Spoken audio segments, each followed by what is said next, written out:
हम लोगों ने अब तक जितना इस वास्ट यूनिवर्स को ऑब्जर्व कर लिया है, एस्टीमेट लगा लिया है कि हमारी गैलेक्सी के जैसे ही 100 to 200 बिलियन गैलेक्सीज और प्रेजेंट है ऑब्जर्वेबल यूनिवर्स में। उसके बाद हम ये बोल सकते हैं कि हमारी गैलेक्सी के अलावा लाइफ और कहीं भी प्रेजेंट हो सकती है, जब तक कोई प्रूव ना कर दे कि हमारी गैलेक्सी एक्सेप्शन है। इस वास्ट यूनिवर्स में हम अकेले हैं, पर अगर हम कभी एलियन से मिले तो वो होंगे कैसे? ऑब्वियसली ये बताना पॉसिबल नहीं है, but we can make educated guesses. शुरुआत के लिए हम इंसान क्या करते हैं जब हम खोज करते हैं लैंड, पीपल और क्रिएचर्स की जिनसे हम पहले कभी नहीं मिले। फॉर एग्जाम्पल, जब क्रिस्टोफर कोलंबस ने पहली बार नॉर्थ अमेरिका डिस्कवर किया था, तब नेटिव अमेरिकन के साथ अच्छा नहीं हुआ था। बेसिकली अर्थ की पूरी हिस्ट्री के दौरान इंसानों ने जमीन या तो जीती है या छीनी है। तो अगर एलियंस थोड़े भी इंसानों से सिमिलर हुए तो हो सकता है ये ह्यूमैनिटी के लिए अच्छा ना हो। हालांकि एक और पॉइंट जिसे कंसिडर करना चाहिए कि अगर एलियंस टेक्नोलॉजिकली काफ़ी एडवांस्ड हुए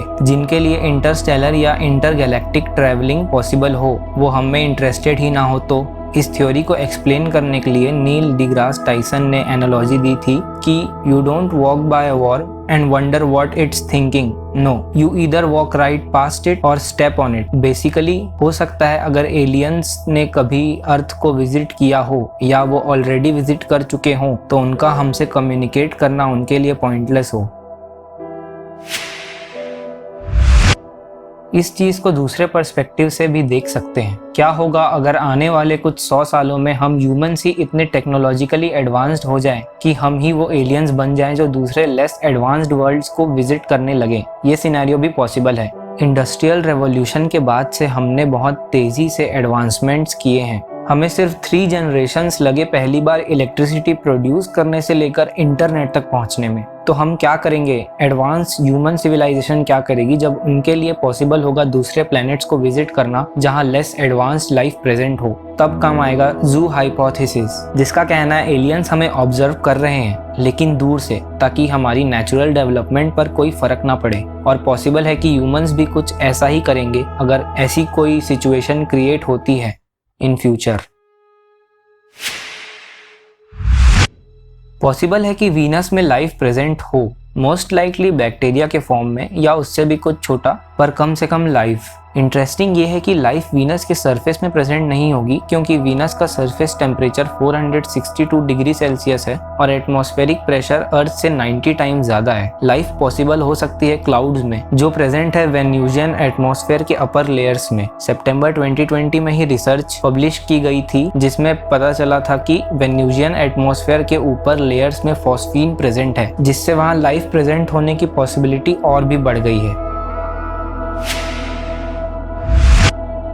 according to Fermi paradox, sun young stars में काउंट होता है, ज्यादा टाइम नहीं हुआ है उसे बने हुए, लेकिन यूनिवर्स में और भी स्टार्स हैं जो कि सन से भी पुराने हैं, बिलियंस ऑफ ईयर्स पुराने हैं। तो इनमें से एटलीस्ट कुछ स्टार्स के पास तो अर्थ लाइक प्लैनेट्स होंगे ही, जिनमें से कुछ प्लैनेट्स में इंटेलिजेंट लाइफ तो डेवलप हो चुकी होगी ही। उनमें कुछ ऐसे सिविलाइजेशंस तो होंगे ही जिन्होंने इंटरस्टेलर ट्रैवल करने के तरीके खोज लिए होंगे ही। अगर ये भी अज्यूम कर ले कि इनके इंटरस्टेलर ट्रैवलिंग के मेथड स्लो होंगे, तब भी इन लोगों को कम से कम इनकी रिस्पेक्टिव गैलेक्सी को कॉलोनाइज करने में कुछ tens of millions of years ही लगेंगे। Tens of millions of years सुनने में बहुत ज्यादा टाइम लग रहा है, लेकिन ये टाइम कुछ भी नहीं है अगर ये सिविलाइजेशंस बिलियंस ऑफ ईयर्स से प्रेजेंट हैं। तो फर्मी पैराडॉक्स का ये कहना है कि इन सभी चीजों को कंसिडर करने के बाद भी अभी तक why are we alone?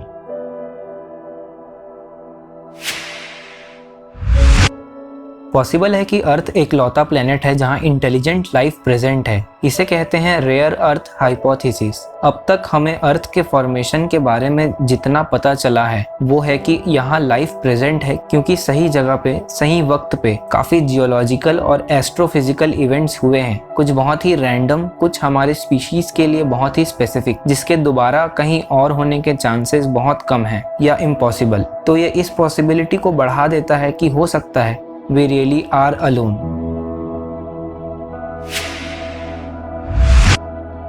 हर साल हजारों यूएफओ साइटिंग्स के केसेस सामने आते हैं, पर 1942 में लॉस एंजलिस में एक यूएफओ देखा गया था। इस इंसिडेंट को नाम दिया गया था the battle of Los Angeles. उस वक्त वर्ल्ड वॉर 2 चल रहा था। यूएफओ लॉस एंजलिस सिटी के ऊपर ही उड़ रहा था, जिसके ऊपर मिलिट्री ने गोलियां भी चलाई और फाइटर प्लेन्स भी भेजे अटैक करने के लिए, लेकिन यूएफओ को कोई भी डैमेज नहीं हुआ और थोड़े ही देर बाद वो यूएफओ गायब हो गया। बाद में यूएस एयरफोर्स ने कहा कि वो यूएफओ नहीं था बल्कि वेदर बलून था। हाँ, वेदर बलून।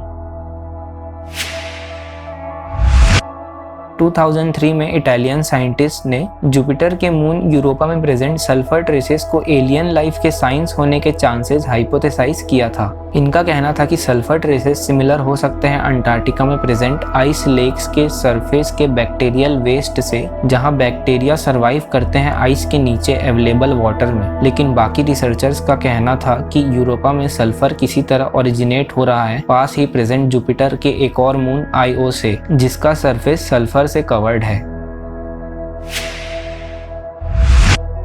डेनोकॉकस रेडियोडुरेंस 2002 में डिस्कवर हुआ माइक्रोब है जिसकी रेडियो एक्टिव रेजिस्टेंस बहुत हाई है, जो किसी भी अर्थली ओरिजिनेटेड बैक्टीरिया के लिए बहुत ज्यादा है। और अगर अर्थ से ऐसा कुछ ओरिजिनेट होता भी है तो इतना हाई रेजिस्टेंस डेवलप करने के लिए बिलियंस ऑफ ईयर्स का टाइम लगेगा, जिसकी वजह से कुछ साइंटिस्ट का मानना है कि ये माइक्रोब अर्थ के बाहर ओरिजिनेट हुआ है।